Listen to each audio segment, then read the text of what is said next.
ìgbà tá a ka Súrátù Yasin ní èdè abínibí ọ̀pọ̀lọpọ̀ ni ó ń sọ oríṣiríṣi pé àṣètúmọ̀ Yasin lélẹ̀ bẹ́ẹ̀ ni ìtumọ̀ Yasin ni. Mo wá wo àwọn abala àríwísí comment section, mo wá rí ti ẹni yìí, mo rí Mr. Ọláì, ó ní so this is the meaning of Yasin. Ẹ̀yin àfáà yìí ẹ̀ ní jèrè sẹ́ẹ̀. Please, MS Baba, do Suratu Muliku too.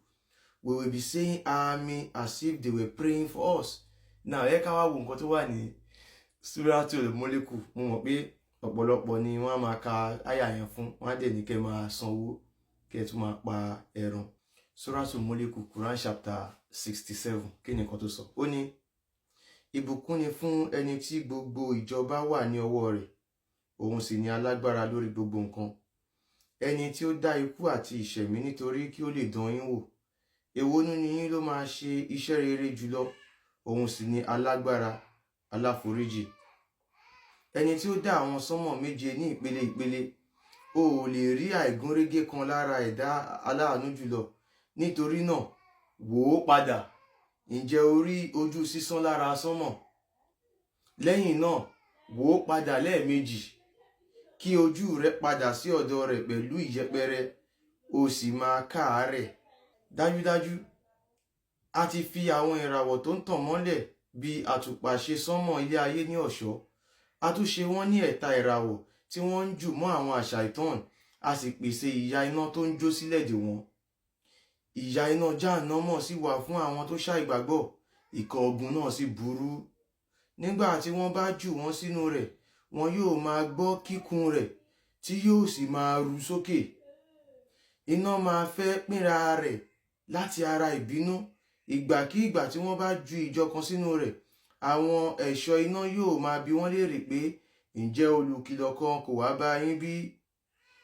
Wọn yóò wí pé, bẹ́ẹ̀ ni, dájúdájú olùkìlọ̀ kan ti wá bá wa, ṣùgbọ́n a pè é ní òpùrọ́. A sì wí pé Allahu kò sọ nǹkan kan kalẹ̀. Kí ni ẹ̀yin bí kò ṣe pé ẹ wà nínú ìṣìnà tó tóbi? Wọ́n tún wí pé tí ó bá jẹ́ pé a gbọ́ràn ni tàbí pé a ṣe làákàyè ni, àwa kò ní wà nínú èrò inú iná tó ń jò. Wọ́n sì jẹ́wọ́ ẹ̀ṣẹ̀ wọn. Nítorí náà, ìjìnà sí ìkẹ́ Allahu yóò wà fún àwọn èrò inú iná tó ń jó. Dájúdájú, àwọn tó ń páyà Olúwa wọn ní ìkọ̀kọ̀, àforíjì àti ẹ̀san tó tóbi ń bẹ fún wọn. Ẹ wí ọ̀rọ̀ yín ní jẹ́jẹ́ tàbí ẹ wí sókè. Dájúdájú, òun ni onímọ̀ nípa ohun tó wà nínú àwọn ìgbàyà ẹ̀dá.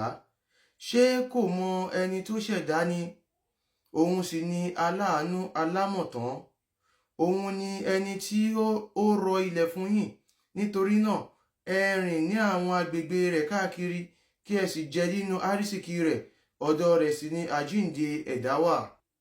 Ṣé ẹ fọkànbalẹ̀ sí ẹni tó wà ní òkè sánmọ̀ pé kò lè jẹ́ kí ilẹ̀ gbé yín mì ni? Nígbà náà, ilẹ̀ yóò sì máa mì tìtì.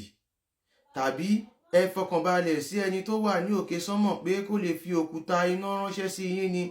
Nígbà náà, ẹ sì máa mọ bí ìkìlọ̀ mi ti rí. Àwọn tó ṣíwájú wọn kúkú pé òdodo ní irọ́.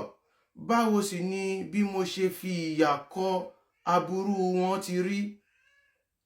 Ṣé wọn kò rí àwọn ẹyẹ tí ó wà ní òkè wọn tí wọ́n ń na ìyẹ́ apá wọn tí wọ́n sì ń pa á mọ́? Kíní kan kò mú wọn dúró sí inú òfurufú àfi aláàánú jùlọ. Dájúdájú, òun sì ni olùríran nípa gbogbo nǹkan. Ta ni ẹni tí ó máa jẹ́ ọmọ ogun fún yín, tí ó máa ràn yín lọ́wọ́ lẹ́yìn aláàánú jùlọ? Nínú kí ni àwọn aláìgbàgbọ́ wà bí kò ṣe nínú ẹ̀tàn? Ta ni ẹni tí ó máa pèsè fún yín tí ó bá dá àrísìkí rẹ̀ dúró? Ńṣe ni wọ́n ń ṣorí kunkun sí nínú ìgbéraga àti sísá fún òdodo. Ǹjẹ́ ẹni tó ń rìn ní ìdojúbolẹ̀ ló mọ̀nà jùlọ, tàbí ẹni tó ń rìn sàn lójú ọ̀nà tààrà? Sọ pé òun ni ẹni tí ó ṣẹ̀dá yín, ó sì ṣe ìgbọ́ràn, ìríran àti àwọn ọkàn fún yín. Ọpẹ́ tí ẹ̀ ń dá sí kéré púpọ̀. Sọ pé òun ni ẹni tí ó dá yín sí orí ilẹ̀ ọ̀dọ̀ rẹ̀ sì ni wọn yóò kó yín jọ sí. Wọ́n wí pé, ìgbà wo ni àdéhùn yìí yóò ṣẹ tí ẹ bá jẹ́ olódodo? Sọ pé, ọ̀dọ̀ Allahu nìkan ni ìmọ̀ nípa rẹ̀ wà, èmi kàn jẹ́ olùkìlọ̀ pọ́nbélé ni. Nígbà tí wọ́n bá rí i tó súnmọ́, ojú àwọn tó ṣàìgbàgbọ́ yóò korò wá fún ìbànújẹ́. A ó sì sọ fún wọn pé, èyí ni ohun tí ẹ̀ ń pè. Sọ pé, ẹ sọ fún mi, tí Allahu bá pe èmi àti àwọn tó wà pẹ̀lú mi rẹ́, tàbí ó bá kẹ́ wa, ṣé ẹ lè dí i lọ́wọ́ ni? Nítorí náà, ta ni ó máa gba àwọn aláìgbàgbọ́ là nínú ìyà ẹlẹ́ta eléro? Sọ pé, òun ni aláàánú jùlọ, àwa gbà á gbọ́, òun sì lágbára lé. Láìpẹ́ ẹ máa mọ̀ ta ni ó wà nínú ìṣìnà pọ́nbélé. Sọ pé, ẹ sọ fún mi, tí omi yín bá gbẹ wá, ta ni ẹni tó máa mú omi tó ń ṣàn wá fún yín? Ìtumọ̀ ènìyàn kò ní túmọ̀. Allah ń dúnkokò, Muhammadu ń dúnkokò máwọn èèyàn wípé àbíkẹ́ ṣe Allah iṣẹ́, Allah yìí ló máa ṣe báyìí, òun lẹni tó ṣe báyìí. Irọ́ dẹ̀ ni, Allah ò ṣe nǹkan kan. Paracetamol ó ní agbára ju Allah lọ. Èrè lásán ni Allah, olúwa ilé Kaaba. Gbogbo àwọn òdodo táwa ń fi hàn yìí, ọ̀pọ̀lọpọ̀ rò pé Allah ni Ọlọ́run lóòótọ́. Allah ò kìí ṣe Ọlọ́run. Súrátù Múlíkù tí wọ́n máa kà fún yín nì, tẹ́ máa pẹran, tẹ́ máa tún sanwó, ìtàn lásán ni. Wọ́n lọ kọ àwọn ìtàn oríṣiríṣi, wọ́n wá kọ ní èdè Lárúbáwá, wọ́n wá ń kà fún yín torí wọ́n mọ̀ pé èdè yẹn ẹ ò lè gbọ́ yé, ẹ ò mọ̀. So wọ́n kàn ní kẹ́ máa ṣàmì, ọ̀rọ̀ yẹn ọ̀rọ̀ Allah yẹn lọ́lọ́run, ọ̀rọ̀ Ọlọ́run ní kẹ́ máa ṣàmì, kẹ́ máa irọ́ lásán ni. Wọ́n gbé wá láti wá fi ba ayé ìran ọmọ Yorùbá jẹ́ ni. Wọ́n gbé wá láti wá fi gba orúkọ wa, kán gba èdè wa, kán gba àṣà wa, kán gba ìmúra wa, kán gba Ọlọ́run Olódùmarè lẹ́nu wa, kán gbé Allah lé wọn lọ́wọ́. Ìjẹ́ rí káwọn ọmọ Haúsá kán pé Ubangiji, wọ́n ti gbà lọ́wọ́ wọn, wọ́n ti gbé Allah lé wọn lọ́wọ́. Nǹkan tó fẹ́ ṣe náà nìyẹn, fẹ́ gba Ọlọ́run Olódùmarè lẹ́nu wa, kán gbé Allah lé wa lọ́wọ́. Wọ́n mọ̀ pé Ọlọ́run Olódùmarè ẹlẹ́bọ ni. Torí Ọlọ́run Olódùmarè ló rán àwọn irúnmọlẹ̀ sí wa. So wọ́n fẹ́ gba Ọlọ́run Olódùmarè yẹn, kán sọ wá dẹni yẹpẹrẹ, kán lè bá gba ilẹ̀ lọ́wọ́ wa. Allah kò kí ń ṣe Ọlọ́run Olódùmarè, olúwa ilé Kaaba ni. Quran kò sí àdúrà kankan ń bẹ̀.